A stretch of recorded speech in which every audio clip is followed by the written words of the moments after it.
గ్రామ సమస్యల పరిష్కారమే తమ ప్రభుత్వ ప్రధాన ధ్యేయమని, దాంట్లో భాగంగానే మన ఊరు మన కాంగ్రెస్ కార్యక్రమం ద్వారా ప్రజల్లోకి వెళ్తున్నామని హుజరాబాద్ కాంగ్రెస్ పార్టీ నియోజకవర్గ ఇన్ఛార్జ్ వడతల ప్రణవ్ బాబు అన్నారు. శనివారం రోజున వినవంక మండలంలోని పలు గ్రామాల్లో 9,20,000 విలువ చేసే సీఎంఆర్ఎఫ్ చెక్కుల్ని నేరుగా లబ్ధిదారుల ఇంటి వద్దకు వెళ్లి అందజేశారు. అనంతరం ఆయన మాట్లాడుతూ, దళిత బంధు విషయంలో పూటకో మాట మాట్లాడే కౌశిక్ రెడ్డి ముందు తాను సామాజిక మాధ్యమాల్లో వైరల్ చేస్తున్న ఫోటోని చదవమని హితూ పలికారు. చదువురాని వ్యక్తి చేసే పనులు అన్నీ ఇలాగే ఉంటాయని ఎమ్మెల్యే చెప్తున్నట్టుగా ఆ లెటర్లో దళిత బంధు ఇవ్వమని, ఆపమని ఎక్కడా లేదని, అందుకు సంబంధించిన డబ్బులకు వడ్డీ పడే విషయంలో సైబర్ క్రైమ్ నేరగాళ్లు దోచుకునే అవకాశం ఉన్నందున అలాంటి సైబర్ క్రైమ్ బారిన పడకుండా ఉండేందుకు ప్రభుత్వం అకౌంట్లని వెరిఫై చేసి స్టేటస్ కో మెయింటైన్ చేయమని మాత్రమే చెప్పారని తెలిపారు. రాజకీయ పబ్బం గడుపుకోవడానికి జూన్లో వచ్చిన లెటర్ని ఇప్పుడు వైరల్ చేస్తూ దళితుల్ని తప్పుదోవ పట్టిస్తున్నాడని ఆగ్రహం వ్యక్తం చేశారు. కాంగ్రెస్ పార్టీ నాయకులను కాదు, ముందు దళిత బంధు ఆగిపోవడానికి కారణమైన కౌశిక్ రెడ్డిని హుజరాబాద్ నుంచి బహిష్కరించాలని అన్నారు. ఏదైతే వీనవంక మండల దాదాపు 13 గ్రామాలలో 9-10 లక్షల రూపాయల సీఎంఆర్ఎఫ్ చెక్కులు ఇప్పుడు పంచడం జరిగింది. లబ్ధిదారులకు నేరుగా మా ముఖ్యమంత్రి గారు ఇచ్చిన చెక్కులని వాళ్ళ ఇంటికి చేరవేసే కార్యక్రమం మేము చేసుకున్నాం. మన ఊరు మన కాంగ్రెస్ కార్యక్రమంలో దృష్ట్యాన ఒకటి లబ్ధిదారులకి మేము ఇచ్చిన సీఎంఆర్ఎఫ్ చెక్కులు కానివ్వండి, ఊరికి వచ్చినప్పుడు అక్కడున్న లోకల్స్ ఊరోళ్ళతో మాట్లాడి సమస్యలు ఏముంది, ఏమేమి మేము ఫండ్ పెట్టినాం, దాదాపు వినవంకకి 79 లక్షల రూపాయల శాంక్షన్ చేయించాం. దానికి సంబంధించిన వర్క్ గురించి ఇంకా రేపు ఏమేమి సమస్యలు ఉన్నాయి, ఏమేమి ఫండ్ పెట్టాలి, వాళ్ళకి ఏమేమి ప్రాబ్లమ్స్ ఉన్నాయని తెలుసుకోవడానికి మరి మా కార్యకర్తలతో ఏ రకంగా ఇక్కడ 6 గ్యారెంటీలపైన అవగాహన కానివ్వండి, సమగ్ర కుల సర్వే జరుగుతుంది. దాంట్లో అందరూ పాల్పంచుకొని 100% చేయడానికి మా కాంగ్రెస్ పార్టీ కార్యకర్తలను కూడా దానిలో పాల్గొని యాక్టివ్గా ఇంకా చేయాలని చెప్పి ఒక కార్యక్రమం చేస్తున్నాం. అయితే నిన్న మన సూసైడ్ స్టార్ ఒక వీడియో రిలీజ్ చేసిండు.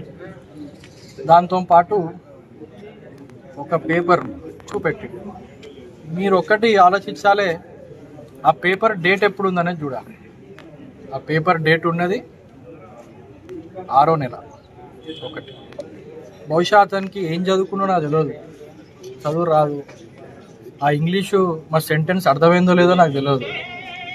సబ్జెక్ట్ల ఆ పేపర్లో సబ్జెక్ట్లు ఏముంది, యూటిలైజేషన్ ఆఫ్ ఇంట్రెస్ట్ ఫండ్స్.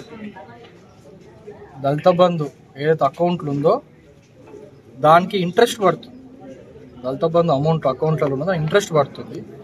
దాని గురించి ఒక లెటరు అప్పుడు గవర్నమెంట్ రిలీజ్ చేసింది. ఎందుకు రిలీజ్ చేసింది, ఈ ఇంట్రెస్ట్ పడ్డదాన్ని కొంతమంది ఏమంటారు మోసగాళ్ళు కావచ్చు, ఈ సైబర్ క్రైమ్ చేసేటోళ్ళు కావచ్చు, ఎవరైనా వాళ్ళు ఆ డబ్బులు తీయడానికి SBI యూనో యాప్ నుంచి ప్రయత్నం చేసేసరికి మరి అది లబ్ధిదారుల పైసలు, మరి ఆ యాప్ నుంచి డబ్బులు తీస్తే ఇబ్బంది అవుతుందని చెప్పి ఆ యాప్లో ఆ బ్యాంకులో ఉన్న డబ్బుల్ని ఫ్రీజ్ చేయాలి, ఆపాలి.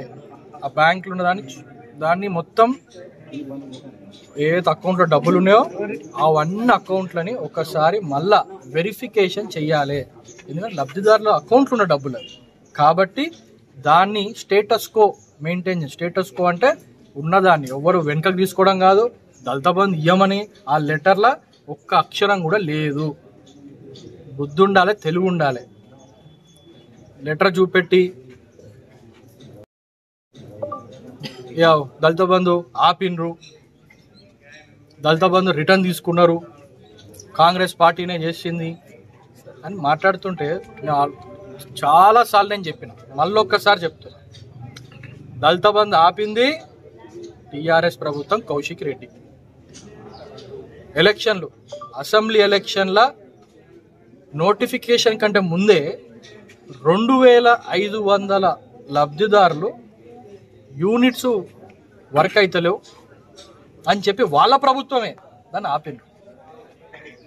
అప్పుడు ఇది వాస్తవం కాదా అని అడుగుతాను. ఒక లెటర్ చూపెట్టి దీనికి కాంగ్రెస్ ప్రభుత్వం ఆపింది, రేవంత్ రెడ్డి గారు ఆపింది అనేది అసలు తెలివి ఉందా దానికి? అందుకే చదువుకోవాలి. లెటర్ ఇచ్చినప్పుడు ఇంగ్లీష్లో ఏం రాసి ఉంది, ఆ రాసిన దానికి అర్థం తెలిసి ఉండాలి. సో ప్రజలనే మభ్యపెట్టుడు తప్ప ఇది వేరే లేదని చెప్పి నేను ఒకటి నీకు తెలియజేస్తున్నాను. ఇంకో విషయం, ఊర్లోకి వస్తే కాంగ్రెస్ పార్టీ వాళ్ళని తిరగనియద్దు అని చెప్పి ఏదో అతను చిల్లరగాళ్ళతో మాట్లాడిస్తున్నాడు. అసలు ఎవరిని తిరగనియద్దు? దళిత బంధు ఆపినందు నిన్ను తిరగనియద్దు, డబుల్ బెడ్రూమ్ ఇల్లు ఇయ్యనందు నిన్ను తిరగనియద్దు, రేషన్ కార్డులు ఇయ్యలేదు నిన్ను తిరగనియద్దు, రుణమాఫీ చేస్తా అని చెప్పి చేయలేదు నిన్ను తిరగనియద్దు, 3 ఎకరాలు భూమి ఇస్తా అన్నావు ఇయ్యలే, సో నిన్ను తిరగనియద్దు. మీ టీఆర్ఎస్ పార్టీలను తిరగనియద్దు. మా కాంగ్రెస్ వాళ్ళు కాదు, ఇంటికో ఉద్యోగం అన్నావు, నిరుద్యోగ భృతి అన్నావు, ఏమైనా ఇవన్నీ. మరి అప్పుడు హామీలో నిన్ను తిరగనియద్దు.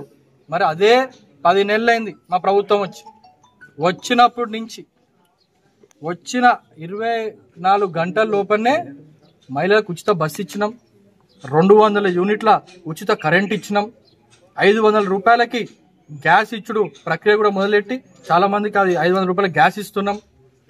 అన్నిటికంటే ముఖ్యంగా రైతు రుణమాఫీ 18,000 కోట్ల రూపాయలతో రైతు రుణమాఫీ చేసినాం. వేరే ఎవరైనా సాంకేతిక కారణాల వల్ల ఆగినే ఉన్నాయో అవి కూడా చేస్తారు మా ముఖ్యమంత్రి గారు, వ్యవసాయ శాఖ మంత్రి గారు, వారు కూడా చెప్పడం జరిగింది. ఇంకా రానున్న రోజుల్లో ఇందిరా మిల్లులు శ్రీకారం చుడుతున్నాం, డిసెంబర్ నెలలో మేము అనుకున్న పెన్షన్ల పెంపు చేస్తున్నాం. ఇవన్నీ కార్యక్రమాలు వచ్చిన సంవత్సరం లోపు మేము చేసినాం. రాజీవ్ ఆరోగ్యశ్రీ కింద 10 లక్షల రూపాయలు కూడా పెంచింది. ఇవన్నీ వాస్తవాలు కాదా? ముఖ్యంగా సన్న వడ్లకు 500 రూపాయల బోనస్ కూడా రైతన్నల ఖాతాలో జమ టింగ్ అని మెసేజ్లు వస్తుంది. ఇది వాస్తవం కాదా అని నేను అడుగుతాను. మమ్మల్ని ఆపుతారా? ఇక్కడ ఒక ఊర్లలో తిరుగుతుంటే అందరు వచ్చి సార్ మంచిగా మాకు అన్ని వస్తున్నాయి, ఇంకా ఈ చిన్న సమస్యలు ఉన్నాయి, మీరు ప్రభుత్వం దృష్టి తీసుకుపోయి చెయ్యాలని చెప్పి మంచిగా వాళ్ళు వినయంగా మాకు వచ్చి పత్రాలు ఇస్తున్నారు, మాట్లాడుతున్నారు. సో ఇప్పటికైనా నీ రాజకీయ పబ్బం గడపడం కోసం ఈ పిచ్చి పిచ్చి మాటలు